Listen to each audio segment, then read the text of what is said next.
Okay, thank you very much to Harris and the first panel. Extremely interesting. We're now going to delve a little bit deeper into the dry bulk market. Our session is entitled Dry Bulk Frenzy, How Long and How High? And our moderator is Ms. Eva Tzima, Head of Research and Valuations, Seaborne Shipbrokers. Eva, please.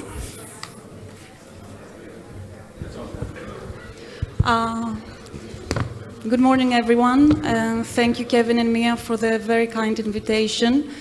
I myself have only been about 10 years in this industry, and I've participated in panels before, but this is a happy day. So it's the first time, actually, that I'm sitting here with people who are making good returns, and their life is not that difficult.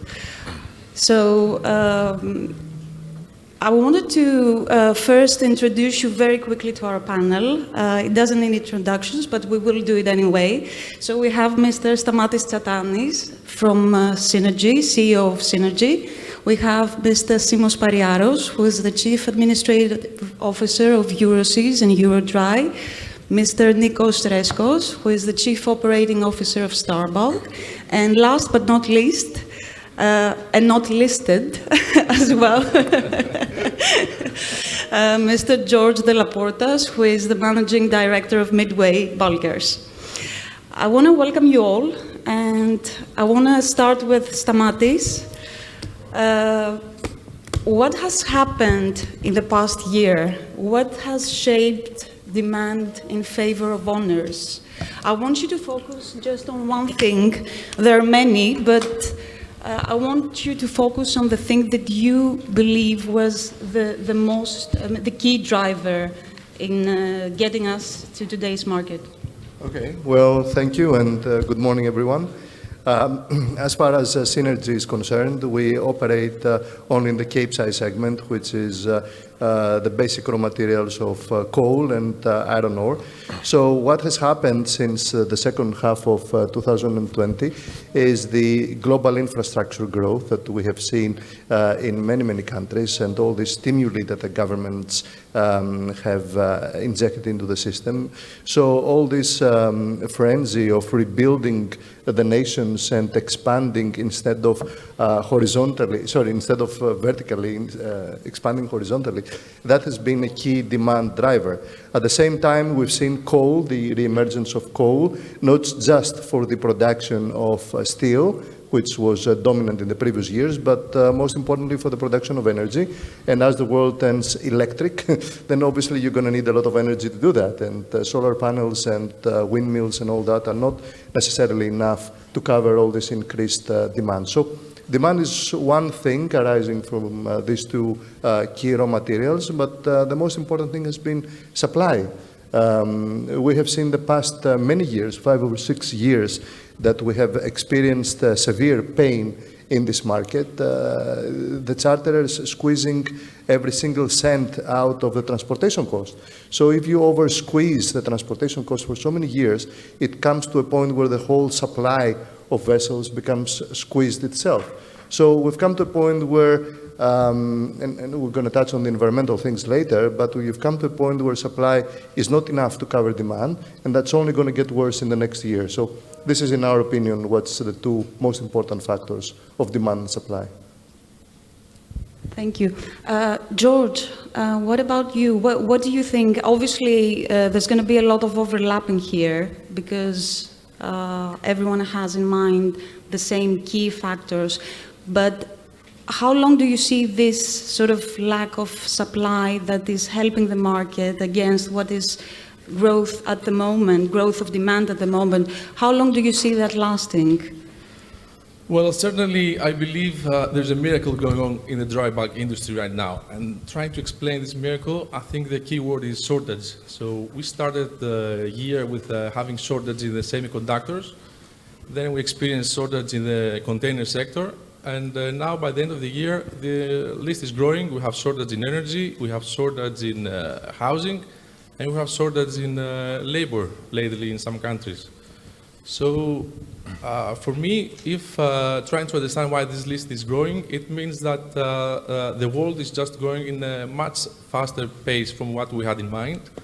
And I strongly believe that the dry bulk will prosper going forward, trying to serve this growing shortage list.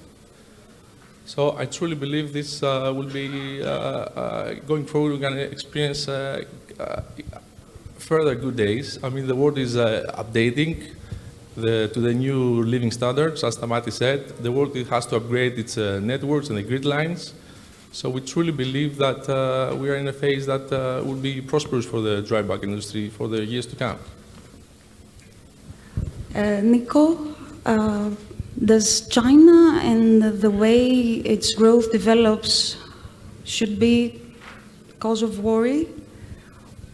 Or we're focusing, or we're viewing this from a completely wrong angle?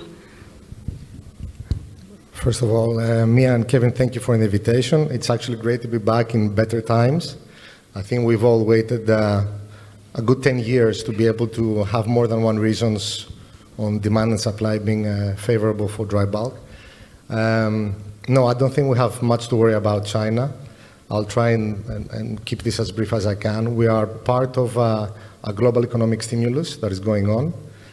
China started first in 2020, took advantage of low iron ore prices at $90 per ton. They went out of the game, I think, quite smartly earlier in the year. I mean, in the summer this year, iron ore prices were at $250 per ton. The Europeans and the Americans continued importing iron ore. They're taking a step back. They have two major reasons to do that. One is the need for domestic energy requirement to support the households under the prosperity for everyone in China. And they're not going to risk that. So whatever happens to energy prices, the Chinese are forced to import as much coal as they can. We've seen the results of inefficient production in China, which covers about 1% increase this year on domestic production. I think they will also continue the slowdown until the end of the Winter Olympics because they need to reduce pollution as they have done previously by February and March 2022. But I think they're going to come back in a pretty strong way. We are very supportive of the Cape market, same as Stamatis. Half of our fleet is basically Capes and Newcastlemaxes. And we finally start seeing charterers and operators willing to take long positions forward. And what will change fundamentals and perception is if the FFA market stops being discounted and backward dated on the big ships. And we're going to see that happening, I think, at the beginning of the year. I just wanted to add Sure. one point to what everybody said. I want to remind everybody that the dry bulk market was had very good fundamentals even before COVID arrived. It was, I mean, the market, we were expecting very good years for 2020, 2021. When COVID arrived, we had a 6-month awful market, and then the dynamics changed again completely. And now we are in an even better position. But the dry bulk market was at a good position even before COVID arrived and changed the entire industry dynamics. Just gave a bigger push, though. Yeah. Excellent. Yes. I wanted to ask you, Simo, what do you think are some trade patterns have changed? And this obviously has to do with energy being sourced from countries that China didn't used to import coal before. What do you think are the most important changes or future changes that we might see? For example, I've heard a couple of weeks ago that China imported coal from Kazakhstan. This is not very typical. Do you see any other sort of weird or unusual patterns that could boost forward trade? Well, what we saw with China not importing Australian coal, despite the fear in the market that initially that there was the initial fear in the market, eventually the ton-mile effect increased because China had to import coal from longer distances. Going forward, I don't see which other area could provide China the amount of coal needed to support both their steel production and their electricity needs. I think sooner or later Australian coal will come back in the market, but at the moment the tightness in the energy sector could really provide a further boost in the freight in the forthcoming future. I mean, if you read around, every country in the world has electricity shortages. I even heard that the Greek authorities are considering to reopen abandoned coal mines. Abandoned, I mean, they closed a couple of years ago. This is happening on a worldwide scale. The electricity systems need to be ready to support the demand that is coming in the following months. I mean, every country is spending a lot of money to boost its production. So I see it very difficult to be able to maintain the growth that is needed worldwide without coal being a major part of that. I mean, China needs to produce electricity, a lot of electricity, and right now their system is operating marginally. We're hearing of shutdowns in cities. This is a very positive thing for the dry bulk industry. I think coal imports will remain very elevated in the near future, and I don't see that any other place that the supply could be there from areas that do not involve shipping. What you say is absolutely true. I mean, it has been reported many times in the past few weeks that in both India and China, part of the coal, the extra coal that the government is pushing, the respective governments are pushing to be imported, is actually diverted to utilities and not sectors like the steel sector. So my question comes, next question is for Stamatis again. I wanted to ask you, aside from this dynamic that is being shaped now, because utilities do need more electricity than the steel sector, and obviously there's a priority there, is China concerned when it comes to the steel industry? I mean, we're saying that growth is being diverted away from China, but still its role is quite important. Well, that's actually an excellent question, because everybody's worried on China and the Evergrande and whatever is happening there.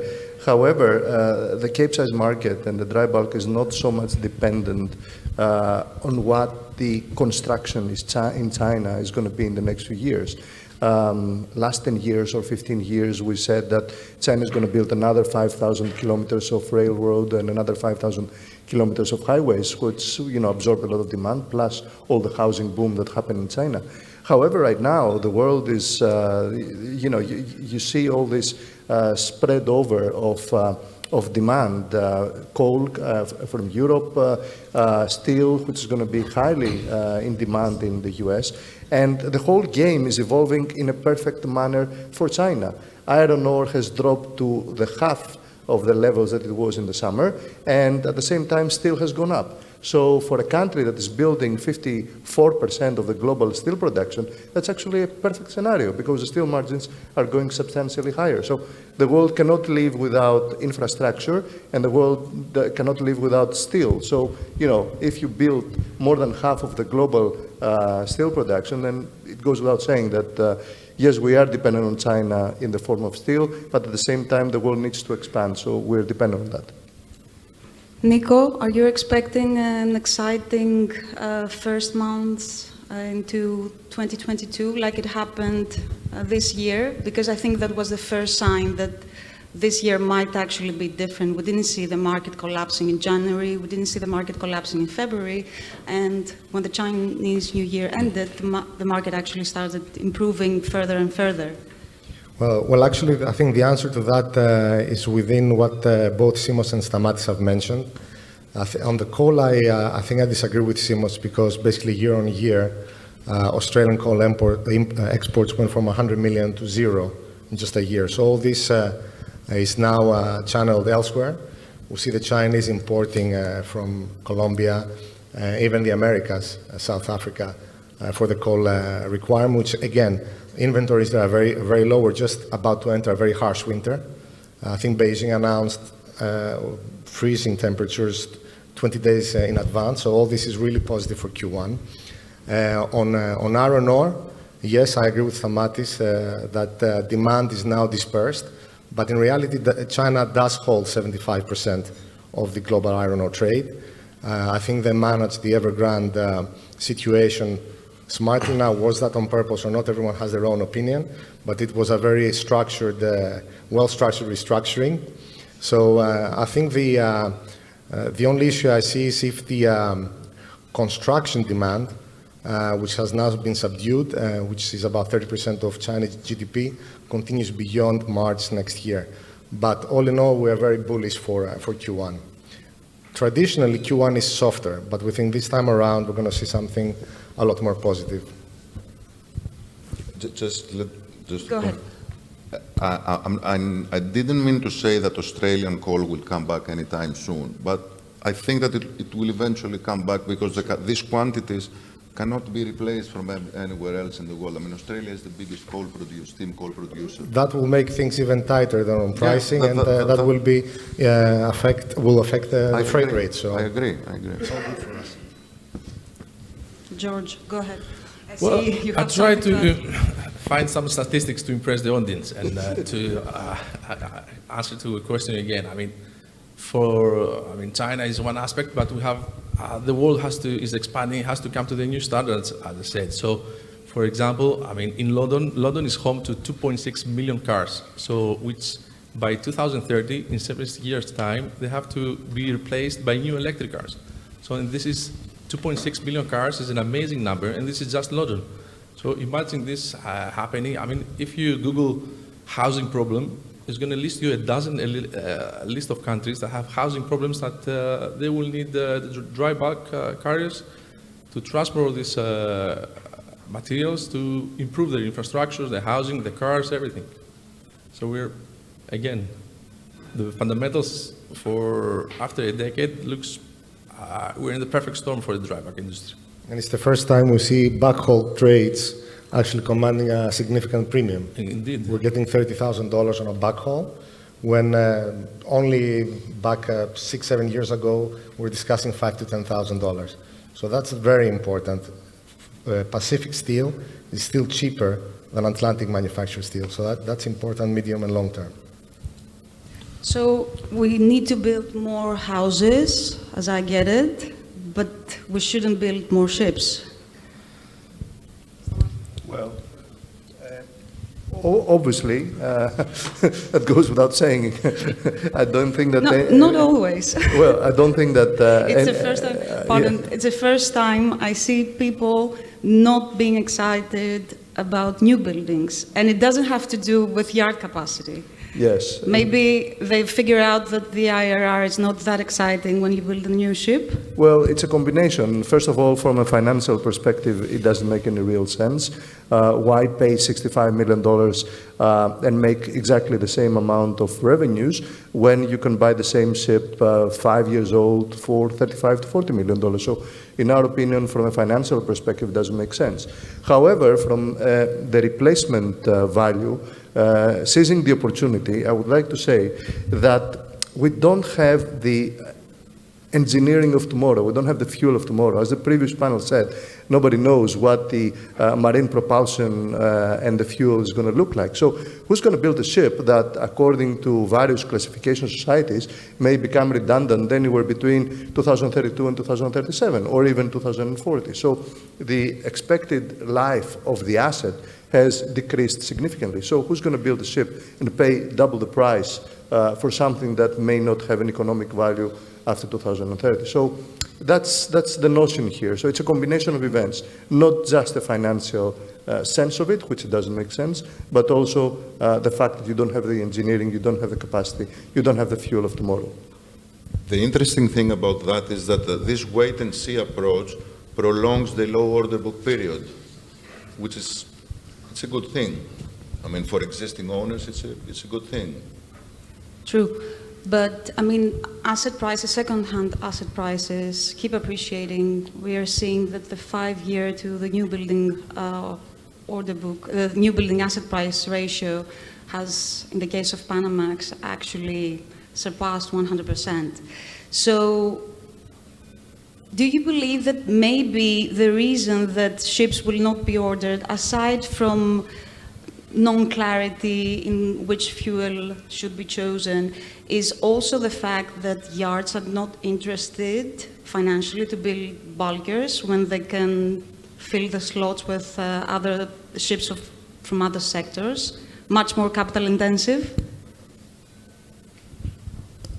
No, I don't think this is the case. Simply, I don't think it makes sense for an owner now to order a ship and take delivery of her in late 2024 or 2025. You can buy a second-hand ship, and the earnings that are now available for the ship make perfect sense. Why would you speculate on 3 years down the road with so much uncertainty on what Stamatis described below regarding the future fuels? Actually, second-hand prices right now lack the earning capacity of the ships. So there is definitely not a market bubble there, for sure. I mean, if you can realize the money you pay to buy the ship, and you can get a reasonable return by chartering your ship out, this is certainly not a market bubble. This is not what the market bubble means. A market bubble means that, for example, a shipping equity is priced twice or 3 times its NAV. That would be a bubble. But, you know, paying for an equity or an asset at the price that, at the market price at the moment you buy it, you can realize this value. You can fix your ship on a period and realize much of this value you pay. So this is not what we describe as a bubble, from my view, at least. I absolutely agree. I was only thinking in terms of how shipyards in China, for example, used to market the construction of bulkers, and that's not there anymore. I mean, if you discuss with a shipyard, because some ship owners get convinced after discussing with a shipyard, irrespective of whether it does make sense or not, they do get convinced eventually that it might be a good thing to order. Maybe, Nicos. I think this topic is the single most important factor in our industry. I think the previous panel covered it extremely well. I will only focus on 2 things here. One is fatigue. We've been through 10 years of fatigue, both on the investor side, the owner side, management side. Everyone has been tired of a subdued market. So people are still thinking whether the market does have legs. Every day that goes by, we feel better about it. Statistics do point in the right direction. Containers did us a huge favor. We've seen so far about 500 container vessels being ordered, or 4 times the TEU capacity of the previous year. Probably by the end of this year, we're going to be looking at deliveries post-2024, perhaps a little bit more on the smaller ships for 2023. But on the larger vessels, give it another 6 months, we're going to be to 24, 25 on delivery. Why is that important? Apart from the parity of €5 to new building value, is that, again, the FFA market does not provide clarity in order to be able to charter a vessel, which is completely opposite to what's happening in the container sector. You're able to order a vessel, and within a reasonable time frame of signing an LOI, you can actually charter the ship long term. This is not happening here, and for this to really back a new building order with forward delivery, we need to see 23, 24, and 25, which doesn't exist, actually being liquid. So it's not going to happen anytime soon. I mean, of course, fuels, uncertainty, and no one is going to take place bets, even if we see parity of new building prices versus 5-year-old ships. So, George, we're not going to see any new ordering, at least a significant uptick in new building ordering. What other factors are going to help supply being constrained? We're having regulations. It was discussed in the previous panel a lot about the carbon, the CII and the EEXI. The CII is quite important because it's not a one-time thing. And you're going to have adjustment in the carbon emission that each vessel actually produces per cargo and per travel distance, per distance traveled. So are we expecting this to be a game changer or not? Or some people say that they're going to be more deadlines will be extended and it's not going to impact significantly supply. What do you believe? Well, this is my favorite topic. I mean, when a new regulation comes, I mean, people get very scared. And we say that, this is a very scary regulation, it's going to change the whole shipping industry. I mean, let us go back a few years ago. We were discussing about the ballast water treatment system and how scary that was and how this will affect the useful life of the vessel and will change the whole fundamentals.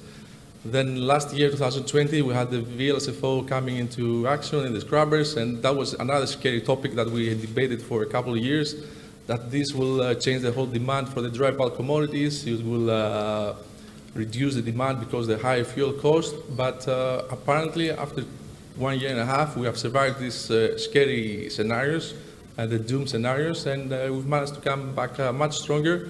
Our market is one of the best of the last 10 years. So these regulations in the beginning are very scary, and my point is that we have to wait and see how all this will have to be implemented. So like the ballast water treatment and the VLSFO, we have to take it more relaxed approach and see how this will take us going forward. Stamatis, what is your investment strategy towards 2023? I mean, retrofits, type of ships you invest in?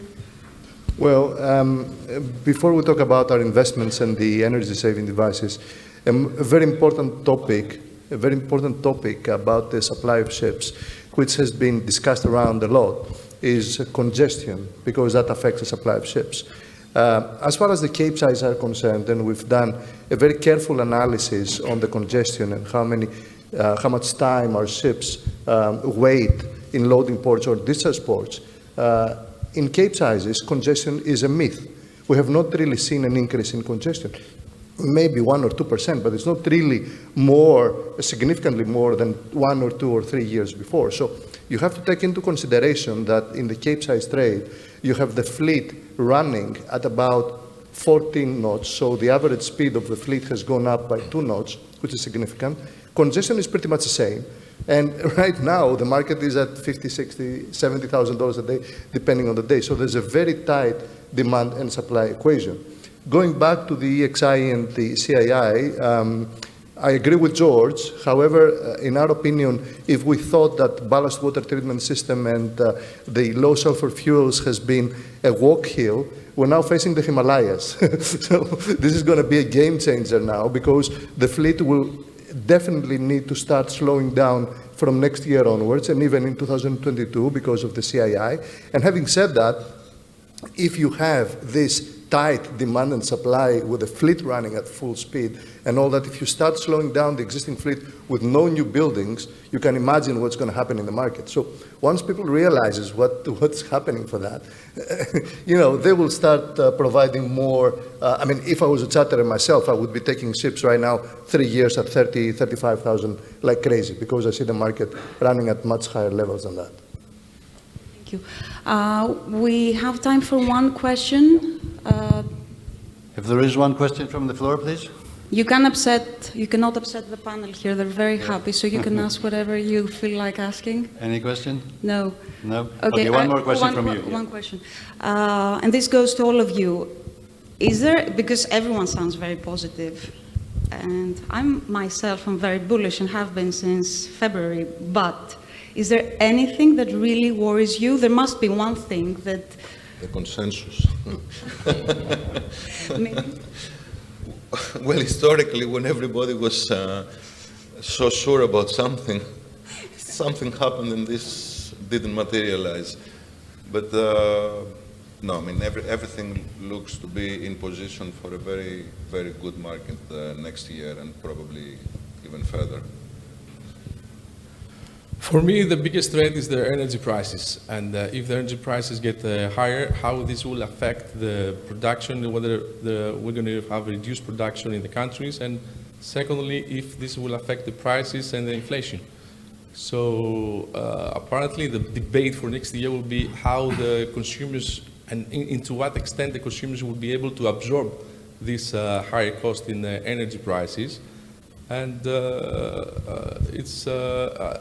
but from what we noticed so far, I mean, we also see that the wages worldwide are also increasing. So far, we notice that the consumers are able to absorb these higher prices, but it has to be seen next year what kind of effect this will have. I agree with George. Energy prices are one of the highest risks. If this is a continued trend, we will see a reduction in demand for commodities. And that may also be followed by interest rate hikes. That is also a real risk to curb inflation. And that could just delay the economic growth and stimulus. So, what I would also like to add to what Stamatis said earlier is I agree that congestion in China is nothing different to what it was years ago. What's happening this time, though, is there is congestion everywhere. Infrastructure in place cannot accommodate the demand and the need to ship goods, finished goods, as well as raw materials. That is what's different. It takes time to adjust. Well, I agree inflation and energy prices may be an issue, but if you look historically at the shipping cycles for the last 30 years or more, the only thing that has spoiled the party has been the incremental supply of ships, new buildings. So the rates went up, people went crazy, they ordered a bunch of ships, and we all know what happened afterwards. It's the first time in the last 20 years that I'm following the market, 22 years to be exact, that you have the most disciplined approach in the supply of new ships, and that doesn't come from the owners, but comes from new regulations. So we're very positive that this is going to be the case.